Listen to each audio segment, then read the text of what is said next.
दुनिया के सबसे ताकतवर लोग, आखिर वो कौन से राज हैं जो वो हमसे छुपा रहे हैं? लेटेस्ट अपडेट्स में आपका स्वागत है। आज हम बात करने वाले हैं एप्स्टीन फाइल्स के बारे में। एक ऐसी कहानी जिसने पूरी दुनिया में सत्ता के गलियारों में एक भूचाल चला दिया है। तो चलिए इस रहस्य से पर्दा उठाते हैं। तो ये कहानी शुरू होती है न्यूयॉर्क शहर की एक गली से, जहां एक 7 मंजिला आलीशान हवेली है। अब इस घर के दरवाजे पर दर्जनों नकली आंखें लगी हुई थीं। जरा सोचिए, हर आने जाने वाले को घूरती हुई आंखें। नहीं, ये कोई हॉरर फिल्म का सेट नहीं था। ये घर था फाइनेंसर जेफरी एप्स्टीन का। और अगर बाहर का नज़ारा इतना अजीब था, तो अंदर का माहौल वो तो और भी ज्यादा परेशान करने वाला था। सोचिए, हॉल में घुसते ही छत से एक दुल्हन का पुतला लटका हुआ है। ऑफिस में एक असली बाघ की खाल से बना पूरा शरीर रखा है। और तो और किताबों की शेल्फ में लोलिता नॉवेल की फर्स्ट एडिशन कॉपी, वही बदनाम नॉवेल जो एक अधेड़ उम्र के आदमी और एक नाबालिग लड़की के रिश्ते पर बनी है। इस घर में जो भी मेहमान आते थे, बड़े बड़े नामी लोग, उन्हें इस बात की भनक तक नहीं थी कि उनकी हर एक हरकत को कोई देख रहा है। एक विक्टिम, मारिया फार्मर, ने बाद में बताया कि घर का ऐसा कोई कोना नहीं था जहां खुफिया कैमरे ना लगे हों। बेडरूम, बाथरूम, हर जगह। और इन सब की लाइव फीड सीधे एक मॉनिटर रूम में जाती थी। लेकिन देखिए, इस घर का असली राज इसकी अजीबोगरीब सजावट से कहीं ज्यादा गहरा था। और अब, सालों बाद, इसकी दीवारों में दफन वो राज बाहर आ चुके हैं। हाल ही में जो एप्स्टीन फाइल्स पब्लिक की गई हैं, उन्होंने सच में पूरी दुनिया को हिलाकर रख दिया है। हम बात कर रहे हैं 30 लाख से भी ज्यादा पन्नों की। जी हां, 30 लाख से ज्यादा पन्ने जो अमेरिकी जस्टिस डिपार्टमेंट ने रिलीज किए हैं। इनमें तस्वीरें हैं, वीडियोस हैं, ईमेल्स हैं, और ये सब मिलकर एक बहुत बड़े, बहुत ही गहरे षड्यंत्र की परतें खोल रहे हैं। और इन फाइलों में नाम किसका है? दुनिया के सबसे पावरफुल लोगों का। हम बात कर रहे हैं पूर्व राष्ट्रपतियों की, प्रधानमंत्रियों की, शाही खानदान के राजकुमारों की, अरबपति बिजनेसमैन की, टेक की दुनिया के दिग्गजों की और बड़े बड़े फिल्मी सितारों की। मतलब साफ है, ये कोई छोटा मोटा स्कैंडल नहीं है, ये एक ग्लोबल नेटवर्क है। अब सवाल ये उठता है कि आखिर जेफरी एप्स्टीन इतना ताकतवर बना कैसे? उसके पास ऐसी क्या पावर थी कि वो दुनिया के सबसे असरदार लोगों को अपनी उंगलियों पर नचा रहा था? जवाब एक ही शब्द में है: ब्लैकमेल। ये एक पूरा सोचा समझा कारोबार था। एप्स्टीन का तरीका बहुत ही शॉकिंग लेकिन सिंपल था। सबसे पहले वो अपने पैसे और कॉन्टैक्ट्स का इस्तेमाल करके पावरफुल लोगों को अपने जाल में फंसाता था। फिर उन्हें कॉम्प्रोमाइजिंग सिचुएशन में खुफिया कैमरों से रिकॉर्ड कर लेता था, और बस इन्हीं रिकॉर्डिंग्स के दम पर वो उन्हें ब्लैकमेल करता था और अपना हर काम निकलवाता था। FBI को तो उसके घर से ऐसी ढेरों सीडीज मिली थीं जिन पर बाकायदा नामों के लेबल लगे हुए थे। तो चलिए अब जरा देखते हैं कि इन नई फाइलों में कौन कौन से बड़े नाम सामने आए हैं।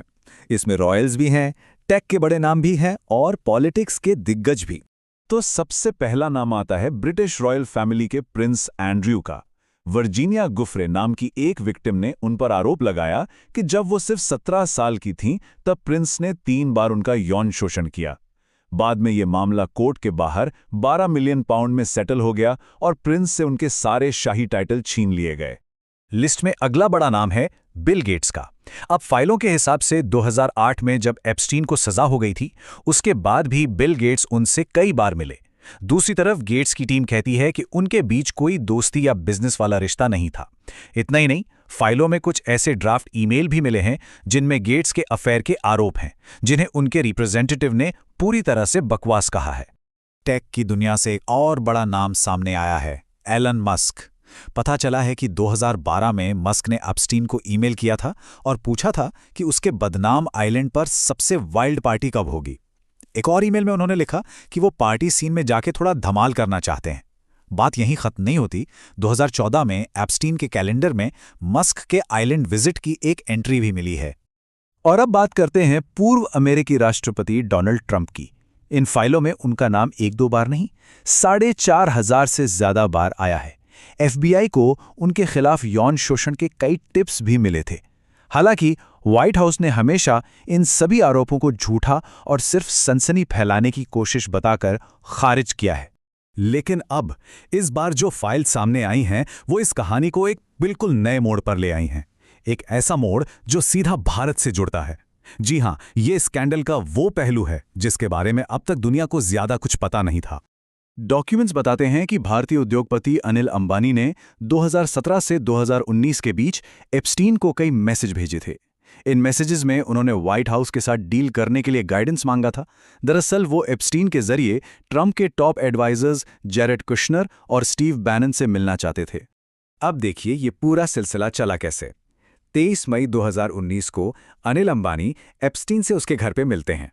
मीटिंग खत्म होते ही एप्स्टीन ने स्टीव बैनन को मैसेज किया, बहुत इंटरेस्टिंग मोदी मीटिंग हुई। उसने अंबानी को पीएम मोदी का आदमी बताया और फिर एक और मैसेज भेजा, मोदी ऑन बोर्ड। इन फाइलों में एक और बड़ा भारतीय नाम सामने आया है, हरदीप सिंह पुरी, जो अब केंद्र सरकार में मंत्री हैं।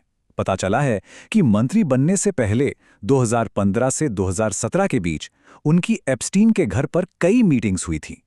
इस पर हरदीप सिंह पुरी जी का कहना है कि ये मुलाकातें उस वक्त हुई थीं जब वो इंटरनेशनल पीस इंस्टीट्यूट से जुड़े थे और भारत के बिजनेस इंटरेस्ट को प्रमोट कर रहे थे। लेकिन प्रधानमंत्री मोदी का जो सबसे चौंकाने वाला जिक्र मिलता है वो जुलाई 2017 के एक ईमेल में है। इसमें एप्स्टीन ने दावा किया कि भारतीय प्रधानमंत्री मोदी ने सलाह मानी और अमेरिकी राष्ट्रपति के फायदे के लिए इजराइल में डांस और गाना किया और ये काम कर गया। जाहिर है भारत सरकार ने इस दावे को पूरी तरह से खारिज किया है और इसे एक दोषी अपराधी का घटिया प्रलाप कहा है। तो इतने सारे सनसनीखेज खुलासों के बाद भी कहानी यहीं खत्म नहीं होती, बल्कि अब कई ऐसे बड़े सवाल खड़े हो गए हैं जिनके जवाब मिलना अभी बाकी हैं। और यही सवाल इस पूरे मामले को और भी ज्यादा मिस्टीरियस बनाते हैं। एक सच तो ये है कि अब तक जितने भी डॉक्यूमेंट्स की पहचान हुई हैं उनमें से करीब 40% अभी भी पब्लिक नहीं किए गए हैं। सोचिए जरा, लगभग 25 लाख पन्ने अभी भी सीक्रेट हैं। उन पन्नों में और कौन-कौन से काले राज दफन हैं, ये सवाल आज भी बना हुआ है। और शायद सबसे हैरान करने वाली बात तो ये है कि इतने बड़े ग्लोबल रैकेट में जिसमें सैकड़ों पावरफुल लोग शामिल थे, आज तक सजा सिर्फ एक इंसान को हुई है, एप्स्टीन की पार्टनर घिस्लीन मैक्सवेल। मतलब इतना बड़ा नेटवर्क और सजा सिर्फ एक को, ये कैसे हो सकता है? और आखिर में वो एक सवाल जो इस पूरे केस पर एक काले साए की तरह मंडरा रहा है, क्या जेफरी एप्स्टीन ने सच में जेल में सुसाइड किया था, या फिर उन ताकतवर लोगों को बचाने के लिए उसे हमेशा के लिए खामोश कर दिया गया जिनके राज वो अपने साथ ले गया? एप्स्टीन फाइल्स की इस गहरी पड़ताल में हमारे साथ बने रहने के लिए बहुत बहुत शुक्रिया।